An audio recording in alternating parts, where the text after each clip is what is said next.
भारत के सरकारी अफसरों को दे जाने की स्कीम को अमेरिका ने पकड़ के उस पे एलिगेशन लगाया कि तुम भ्रष्टाचार करके पैसा नहीं कमा सकते। मुकदमा किया और मुकदमे में सम्मन दिया है कि आप अपना जवाब दीजिए। अब हमारे किसी एमएलए पे मुकदमा होता तो भारतीय जनता पार्टी क्या कहती है? अरे आप जाइए ना, आप कोर्ट में जाइए, आप इन्वेस्टिगेशन एजेंसी के सामने जाइए, आप ईडी के पास जाइए, आप सीबीआई के पास जाइए, और अगर आपको कुछ कहना है तो आप कोर्ट में जाइए। यही कहती है भारतीय जनता पार्टी।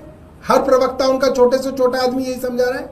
तो हम भी अदानी जी को कह रहे हैं, अरे जाइए ना, कोर्ट में जाइए।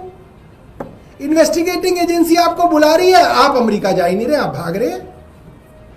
और केंद्र सरकार क्यों इसके अंदर अपनी बेइज्जती करा रही है? केंद्र सरकार क्यों पूरी दुनिया के अंदर बदनामी ले रही है कि साहब एक ये केंद्र सरकार है जो इनके यहां एक इतना बड़ा उद्योगपति जिसके ऊपर भ्रष्टाचार के आरोप लगे हैं, अमेरिका की कोर्ट उन्हें बुला रही है कि अपना जवाब दो, और भारत सरकार कह रही है हमें अदानी नहीं मिल रहा। उन्हें अदानी नहीं मिल रहे कि वो सम्मान दे सके उनको। 6 महीने हो गए। और ये आरोप कोई भारत सरकार पे पहली बार नहीं लगे हैं, आरोप तो बहुत लगते थे।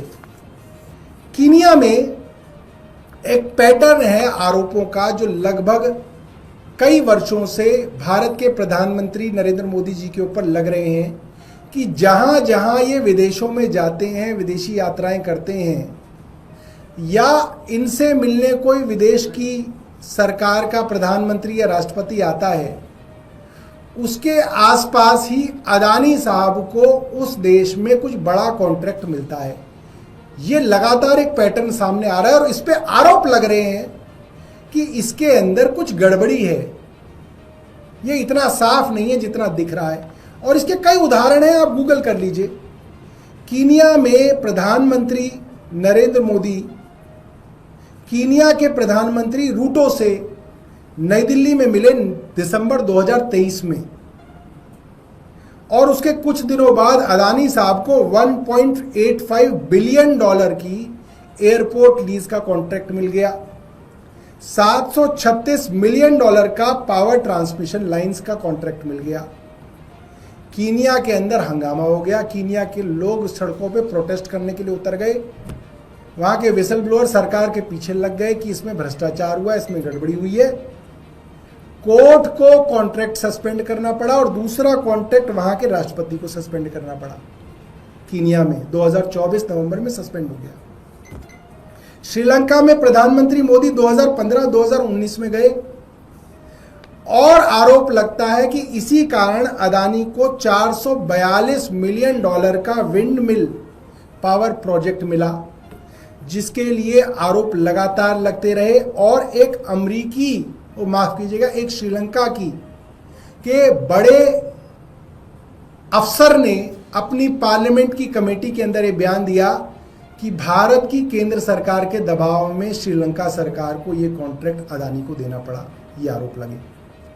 इसके बाद बांग्लादेश के अंदर मोदी 2015-2021 में गए, आरोप लगे कि अदानी को वहां पे 1.7 बिलियन डॉलर की पावर सप्लाई की एक डील मिली, जिसके ऊपर भी एलिगेशंस लगे कि इसके अंदर भी कुछ गड़बड़ी है, और वहां पे भी इसको लेके काफ़ी प्रोटेस्ट हुए, और आपकी जो सरकार है वो इसकी वहां पे जांच करा रही है। इसी तरीके से प्रधानमंत्री जब तंजानिया में मिले, ऑस्ट्रेलिया में मिले, जापान में मिले, मलेशिया में मिले, ईरान में मिले, ओमान में मिले, सभी देशों में जब जब प्रधानमंत्री की उनके देशों में उनके राष्ट्रपति और प्रधानमंत्री से मुलाकात हुई, उसके आसपास ही अडानी को उन देशों में बड़े बड़े कॉन्ट्रैक्ट्स मिले।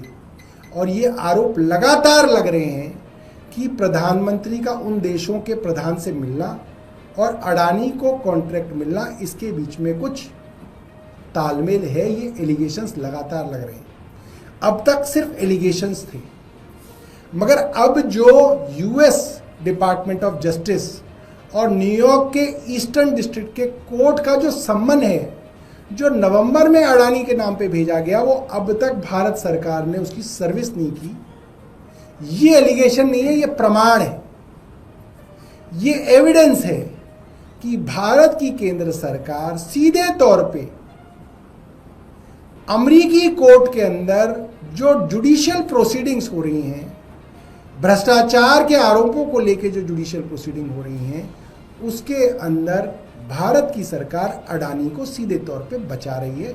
और मुझे लगता है इससे देश की छवि पे बट्टा लग रहा है। बहुत बहुत धन्यवाद।